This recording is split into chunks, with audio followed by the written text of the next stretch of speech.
ಖ್ಯಾತ ಸಾಹಿತಿ ಮುದ್ದು ಮೂಡುಬೆಳ್ಳೆಯವರ ತುಳುನಾಡಿನ ಜನಪದ ವಾದ್ಯಗಳು ಮತ್ತು ಪಾರಂಪರಿಕ ವೃತ್ತಿಗಳು ಎಂಬ ಕೃತಿ ಬಿಡುಗಡೆ ಕಾರ್ಯಕ್ರಮವು ನಗರದ ಪ್ರೆಸ್ ಕ್ಲಬ್ನಲ್ಲಿ ನಡೆಯಿತು. ಜಾನಪದ ವಿದ್ವಾಂಸರಾದ ಡಾ ಗಣನಾಥ ಶೆಟ್ಟಿ ಎಕ್ಕಾರು ಅವರು ಕೃತಿ ಬಿಡುಗಡೆಗೊಳಿಸಿದರು. ನಂತರ ಮಾತನಾಡಿದ ಅವರು, ಮುದ್ದು ಮೂಡುಬೆಳ್ಳೆಯವರು ನಮ್ಮ ನಾಡಿನ ಬಹುದೊಡ್ಡ ವಿದ್ವಾಂಸರಾಗಿದ್ದು, ತುಳು ಕನ್ನಡದಲ್ಲಿ ಕವಿಯಾಗಿ, ಕತೆಗಾರರಾಗಿ, ಲೇಖಕರಾಗಿ, ಸಂಶೋಧಕರಾಗಿ ಕೆಲಸ ಮಾಡಿದ್ದಾರೆ. ಅವರ ಹಲವು ಕೃತಿಗಳು ತುಳು ಸಂಶೋಧನಾ ಕ್ಷೇತ್ರಕ್ಕೆ ಅತಿದೊಡ್ಡ ಕೊಡುಗೆಗಳನ್ನು ನೀಡುತ್ತಾ ಬಂದಿದ್ದು, ಈ ಕೃತಿಯು ಕೊಡುಗೆಯನ್ನು ನೀಡಲಿದೆ ಎಂದರು.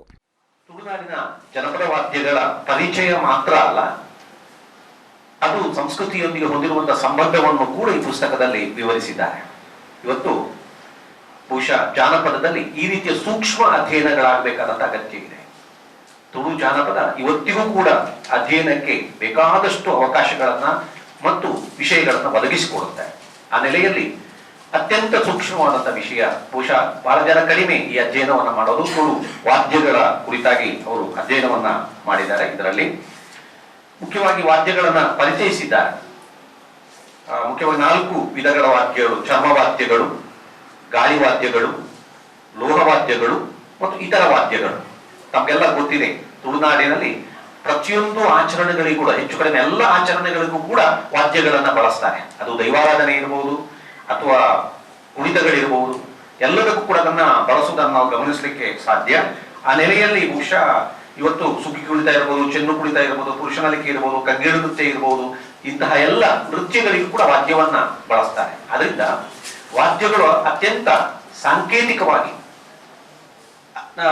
ಆ ಭಾವನೆಯನ್ನು ಅಭಿವ್ಯಕ್ತಿಗೊಳಿಸಲಿಕ್ಕೆ ಸಹಾಯ ಮಾಡುತ್ತೆ. ಇದನ್ನು ನಾವು ಪಿಲಿನಲಿಕೆಯಲ್ಲೂ ನೋಡ್ತೇವೆ, ದೈವಾರಾಧನೆಯ ವಾದ್ಯಗಳಲ್ಲಿ ಕೂಡ ನೋಡ್ತೇವೆ. ಆ ರೀತಿಯಾಗಿ ಅವರು ಈ ಪುಟ್ಟ ಕೃತಿಯಲ್ಲಿ ತುಳುನಾಡಿನ ಎಲ್ಲ ವಾದ್ಯಗಳು, ಜನಪದ ವಾದ್ಯಗಳನ್ನ, 2 ರೀತಿಯ ವಾದ್ಯಗಳಿವೆ. ವಿಶಿಷ್ಟ ವಾದ್ಯಗಳು ಅಂದ್ರೆ ಜನಪದ ವಾದ್ಯಗಳು. ಜನಪದ ವಾದ್ಯಗಳ ಲಕ್ಷಣ ಏನು ಅಂದ್ರೆ ಸರಳತೆ. ಅದನ್ನ ಊರುವುದಕ್ಕೆ, ಹಿಗ್ಗಿಸಿಕೊಳ್ಳುವುದಕ್ಕೆ ಬೇಕಾದಷ್ಟು ಅವಕಾಶ ಇರುವುದನ್ನು ಕೂಡ ನಾವು ಗಮನಿಸಲಿಕ್ಕೆ ಸಾಧ್ಯ. ಆ ನೆಲೆಯಲ್ಲಿ ಅದನ್ನ ಪರಿಚಯಿಸಿದ್ದಾರೆ. ವಾದ್ಯ ಅದು ಹೇಗೆ ನುಡಿಸ್ತಾರೆ, ಅದು ಹೇಗೆ ರಚನೆ ಆಗಿದೆ, ಆನಂತರ ಅದರ ಸಾಂಸ್ಕೃತಿಕ ಮಹತ್ವ ಏನು, ಅದು ಏನು ಅರ್ಥವನ್ನ ಕೊಡುತ್ತೆ, ಸಾಂಸ್ಕೃತಿಕ ಅರ್ಥ ಏನು, ಅದು ಏನು ಸಂವಹನವನ್ನ ಮಾಡುತ್ತೆ, ಅದನ್ನು ಕೂಡ ಅವರು ವಿವರಿಸಿದ್ದಾರೆ.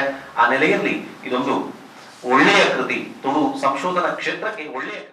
ದಕ್ಷಿಣ ಕನ್ನಡ ಕರಾವಳಿ ಲೇಖಕಿಯರ ವಾಚಕಿಯರ ಸಂಘದ ಅಧ್ಯಕ್ಷರು ಮತ್ತು ಸಾಹಿತಿಗಳಾದ ಡಾ ಜ್ಯೋತಿ ಚಳ್ಯಾರು ಮಾತನಾಡಿ, ಈ ಕೃತಿಯಲ್ಲಿ ಬೇರೆ ಬೇರೆ ಕಾರಣಗಳಿಂದ ವಲಸೆ ಬಂದಿರುವ ಕರಾವಳಿಯ ಸಮುದಾಯಗಳ ವಿಭಿನ್ನ ಚಿಂತನೆಗಳಿಗೆ ಜಾನಪದದ ಉಲ್ಲೇಖ, ಶಾಸನದ ಉಲ್ಲೇಖ, ಚರಿತ್ರೆಯ ಉಲ್ಲೇಖಗಳ ಮೂಲಕ ಸಮುದಾಯದ ಅಧ್ಯಯನ ಮಾಡುವುದಕ್ಕೆ ಸಹಾಯ ಆಗಲಿದೆ ಎಂದರು. ತುಳುನಾಡಿನ ಜನಪದ ವಾದ್ಯಗಳ ಒಂದು ಭಾಗ ಇದೆ. ಅದರ ವಾದ್ಯಗಳ ಭಾಗ ಆದ್ಮೇಲೆ ಆ ವಾದ್ಯಗಳ ಚಿತ್ರಗಳಿವೆ.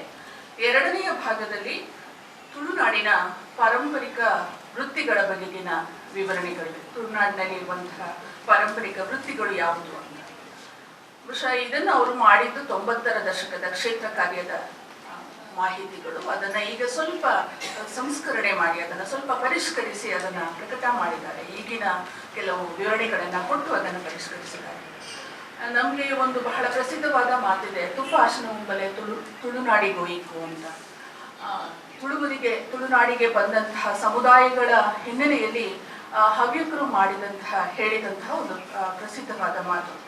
ಅದಲ್ಲದೆ ನಮಗೆ ಬಾಸಲ್ ಮಿಶ್ರಿಯ ಕಸ್ಟನ್ ಮತ್ತು ಸ್ಟುರಕ್ ಅವರು ಬರೆದಂತಹ ಕೃತಿಗಳು.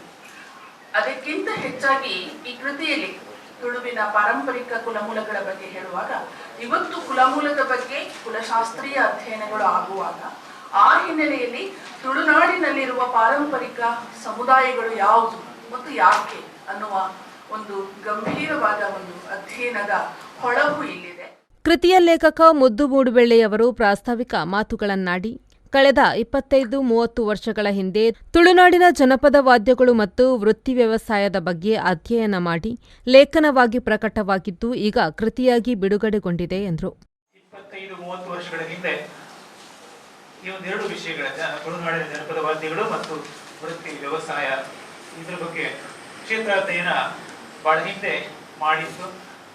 ಆಮೇಲೆ ಲೇಖನವಾಗಿ ಅದು ಪ್ರಕಟ ಆಗಿತ್ತು. ಅದೇ ಕಾಲದಲ್ಲಿ ಪುಸ್ತಕವಾಗಿ ಪ್ರಕಟ ಆಗಬೇಕು ಅಂತ ಒಂದಿಬ್ರು ಸ್ನೇಹಿತರ ಸಲಹೆ ಮೇರೆಗೆ ಒಂದು 3 ವರ್ಷದ ಹಿಂದೆ ಮತ್ತು ಸ್ವಲ್ಪ ಪರಿಷ್ಕಾರ, ವಿಸ್ತಾರ, ಸ್ವಲ್ಪ ಅಧ್ಯಯನ ನಡೆಯಿತು. ನಮಗೆ ಪುಸ್ತಕ ತಯಾರಾಗಿಯೂ ಸ್ವಲ್ಪ ದಿವಸ ಆಯಿತು. ಬಿಡುಗಡೆಯ ಒಂದು ಕಾರ್ಯಕ್ರಮ ಪ್ರಕಾಶಕರು ಆಕೃತಿ ಆಶಯ ಪಬ್ಲಿಕೇಶನ್ಸ್ ಅವರ ಒಂದು ಅಭಿರುಚಿಯಿಂದ ಮತ್ತು ಬಿಡುಗಡೆಯ ಕಾರ್ಯಕ್ರಮ ಒಂದು ಸಣ್ಣ ಅವಧಿಯಲ್ಲಿ ವ್ಯವಸ್ಥೆ ಆಗಿದೆ. ನಿನ್ನೆಯಷ್ಟೇ ಉಡುಪಿ ಜಿಲ್ಲಾ ರಾಜ್ಯೋತ್ಸವ ಪ್ರಶಸ್ತಿ ಪಡೆದಂತಹ ಡಾಕ್ಟರ್ ಗಣನಾಥ ಎಕ್ಕಾರ್ ಅವರು ನಮ್ಮ ಜೊತೆ ಇದ್ದಾರೆ. ಹಾಗೇನೆ ಕಳೆದ ಬಾರಿ ಜಿಲ್ಲಾ ರಾಜ್ಯೋತ್ಸವ ಪ್ರಶಸ್ತಿಯನ್ನು ಪಡೆದಂತಹ ಕರಾವಳಿ ಲೇಖಕಿಯರ ವಾಚಿಕೆಯರ ಸಂಘದ ಅಧ್ಯಕ್ಷರಾದ ಡಾಕ್ಟರ್ ಜ್ಯೋತಿ ಅವರು ಕೂಡ ನಮ್ಮ ಜೊತೆ ಇದ್ದಾರೆ. ಅವರಿಬ್ಬರಿಗೂ ಅಭಿನಂದನೆಗಳನ್ನು ಹೇಳ್ತಾ, ಡಾಕ್ಟರ್ ಗಣನಾಥ ಶೆಟ್ಟಿ ಎಕ್ಕಾರ್ ಅವರು ತಮಗೆಲ್ಲ ಗೊತ್ತಿರುವ ಹಾಗೆ ಜನಪದ ಕ್ಷೇತ್ರದಲ್ಲಿ ಬಹಳ ಹಿಂದಿನಿಂದ ಕೆಲಸ ಮಾಡ್ತಾ ಇದ್ದಂಥವರು. ತುಳು ನಾಡಿನ ಜನಪದ ಆಟಗಳ ಬಗ್ಗೆ ಅವರ PhD ಬಹಳ ಹಿಂದೆ ಪ್ರಕಟ ಆಗಿತ್ತು. ರಾಶಿ ಅನ್ನುವಂತಹ ಒಂದು ಪತ್ರಿಕೆಯನ್ನು ಕೂಡ, ಜಾನಪದಕ್ಕೆ ಸಂಬಂಧಪಡುವ ಪತ್ರಿಕೆಯನ್ನು ಕೂಡ ಪ್ರಕಟಿಸ್ತಾ ಇದ್ರು, ಅನೇಕ ವರ್ಷ ಪ್ರಕಟಿಸ್ತಾ ಇದ್ರು. ನನ್ನ ಲೇಖನಗಳನ್ನು ಕೂಡ ಅಲ್ಲಿ ಪ್ರಕಟಿಸ್ತಾರೆ. ಕಾರ್ಯಕ್ರಮದಲ್ಲಿ ಪ್ರಕಾಶಕರಾದ ಕಲ್ಲೂರು ನಾಗೇಶ್ ಅವರು ಉಪಸ್ಥಿತರಿದ್ದರು. ಶರತ್ ಸಾಲ್ಯನ್, V4 ನ್ಯೂಸ್, ಮಂಗಳೂರು.